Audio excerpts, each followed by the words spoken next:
a verdade sobre os anjos. Capítulo 9. Os anjos desde os sinais até a tomada de Jericó. Os anjos nas peregrinações de Israel pelo deserto. Cristo foi o anjo apontado por Deus para ir adiante de Moisés no deserto, conduzindo os israelitas em suas viagens rumo à terra de Canaã. Durante todo o caminho, sob o comando de Deus, os israelitas encontraram água para saciar a sede, pão para satisfazer a fome e paz e segurança sobre a sombra de uma nuvem durante o dia e da coluna de fogo à noite. Anjos ministravam em seu favor enquanto escalavam as rochas, alturas ou avançadas pelos agrestes trilhos de deserto. Deus manifestou seu grande cuidado e amor por seu povo ao lhe enviar pão do céu.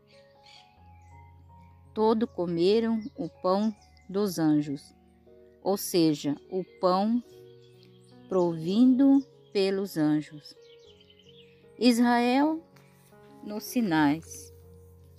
E agora diante deles, com solene majestade, o monte Sinais erguia sua fronte maciça. A coluna de nuvem repousou em seu topo e o povo embaixo espalhou suas tendas pela planície. Ali seria sua morada durante quase um ano. À noite, a coluna de fogo assegurava-lhe a proteção divina. E enquanto estavam entregues ao sono, o pão do céu caía suavemente sobre o acampamento. Logo depois de os israelitas acamparem junto aos sinais, Moisés foi chamado à montanha para se encontrar com Deus. Ele subiu sozinho o íngreme e acidentado caminho e aproximou-se da nuvem que assinalava o lugar da presença de Jeová. Israel entraria agora em uma relação bastante próxima e especial com o Altíssimo. Da intensa escuridão que o envolvia sobre o monte e rodeando de um acompanhamento de anjos, o Senhor revelou sua lei. A partir de então deveriam ser tomadas providências para o completo estabelecimento da nação, escolhida sob a direção de Jeová como seu rei. Farão para mim um santuário.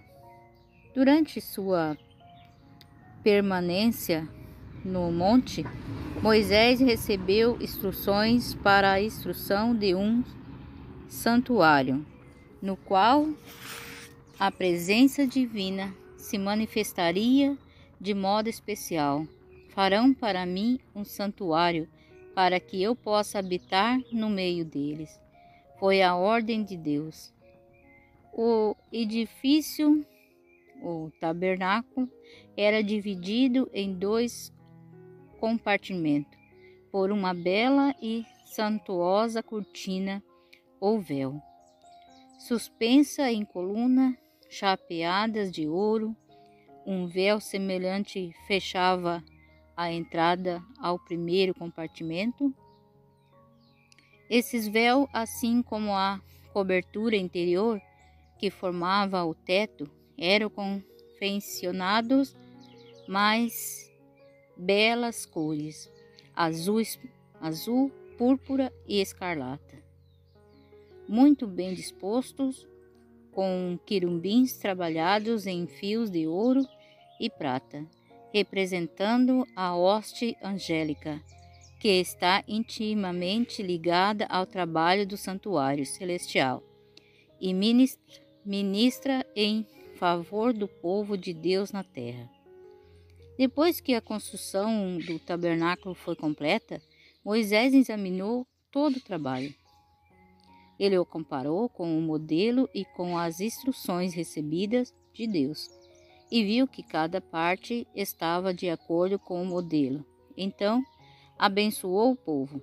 Deus deu o modelo da arca a Moisés, assim como as instruções especiais de como deveria ser feita. Destinava-se ela a abrigar as tábuas de pedra, nas quais Deus gravará com seu próprio dedo os 10 mandamentos, e tinha o formato de um cofre, estando revestida interna e externamente de ouro puro. Era ornamentada com coroas de ouro na porção superior. A cobertura desta sagrada caixa era propiciatório feito de ouro maciço. Em cada extremidade dele estava fixado um querubim de ouro puro, sólido. Estava um de frente para o outro, ambos olhando reverentemente para baixo, em direção ao propiciatório. Isso representava todos os anjos celestiais, olhando com interesse e reverência para a lei de Deus, depositada na arca do santuário celestial. Este querubim tinha asas. Uma asa de cada anjo se estendia para o alto, enquanto com outra asa cada um deles cobria o corpo. A arca do santuário terrestre era uma cópia da verdadeira arca no céu.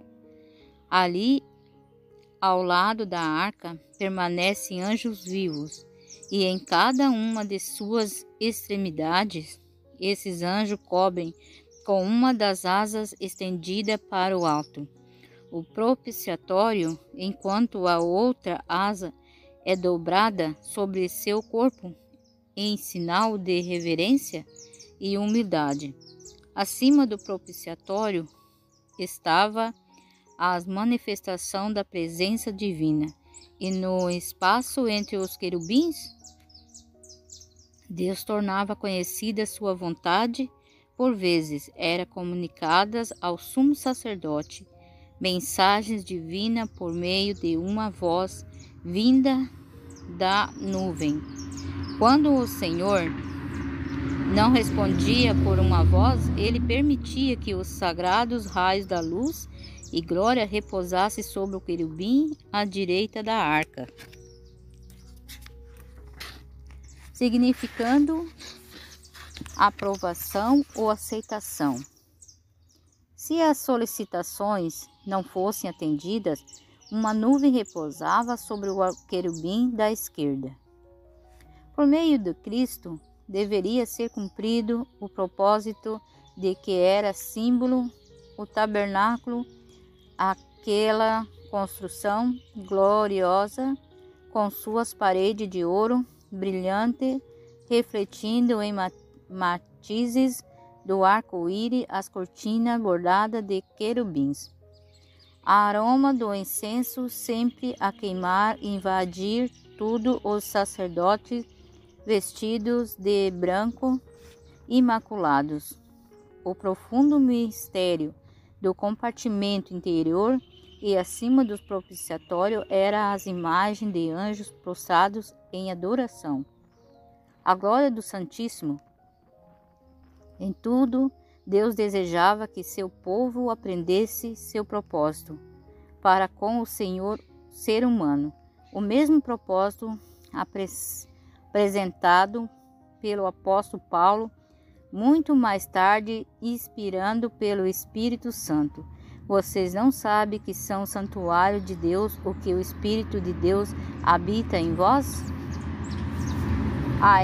Ali bem junto aos sinais, Satanás começou a executar seus planos para subverter a lei de Deus, levando avante a mesma obra que iniciara no céu.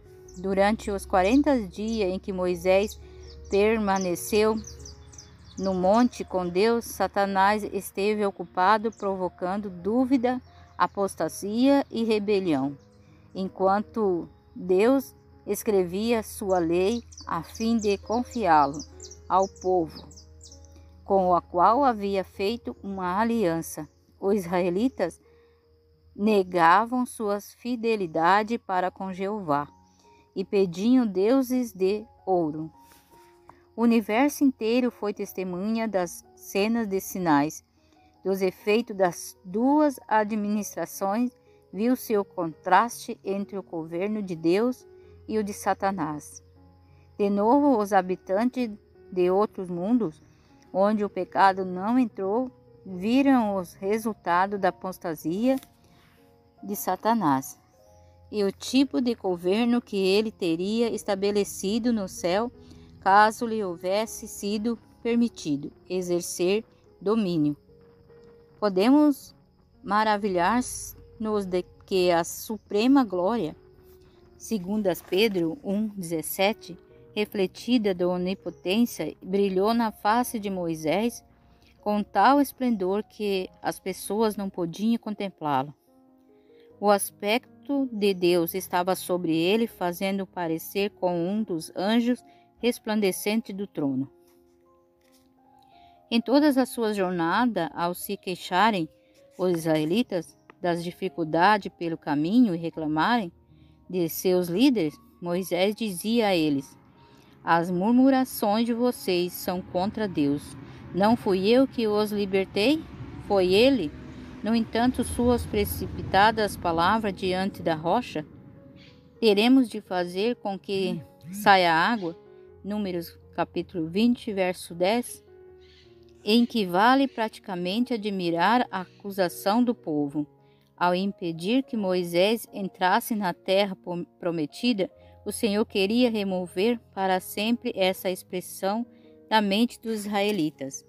Ali estava a prova definitiva de que seu líder não era Moisés, mas o poderoso anjo de quem o Senhor disse: eis que eu envio um anjo adiante de vocês, para que os guarde pelo caminho e os leve ao lugar que tenho preparado. Deem atenção a ele e ouçam o que ele diz, pois nele está o meu nome. Êxodo capítulo 23, verso 20 e 21. A morte e ressurreição de Moisés. Moisés afastou-se da congregação em silêncio. Começou a subir sozinho a encosta da montanha. Naquela solitária elevação, colocou-se em pé e, com visão clara, olhou para o cenário que se estendia diante dele. Não era da vontade de Deus que alguém subisse com Moisés ao topo da pisca. Ali está ele, na presença de Deus e de anjo celestial. Os anjos também revelaram a Moisés que, embora ele se lamentasse por ter pecado e não poder assim entrar na terra prometida, embora ele sentisse ter sido a causa do pecado de Israel, na verdade era o pecado deles, dos israelitas, com seu espírito queixoso e murmurador, o que havia levado a ele, Moisés, a se desviar a que é correto e a cometer o pecado que agora excluía da terra prometida. Os anjos lhe disseram que não era ele quem mais sofrera com o ocorrido, pois não sentia em seu coração as maiores profundezas do pecado do povo.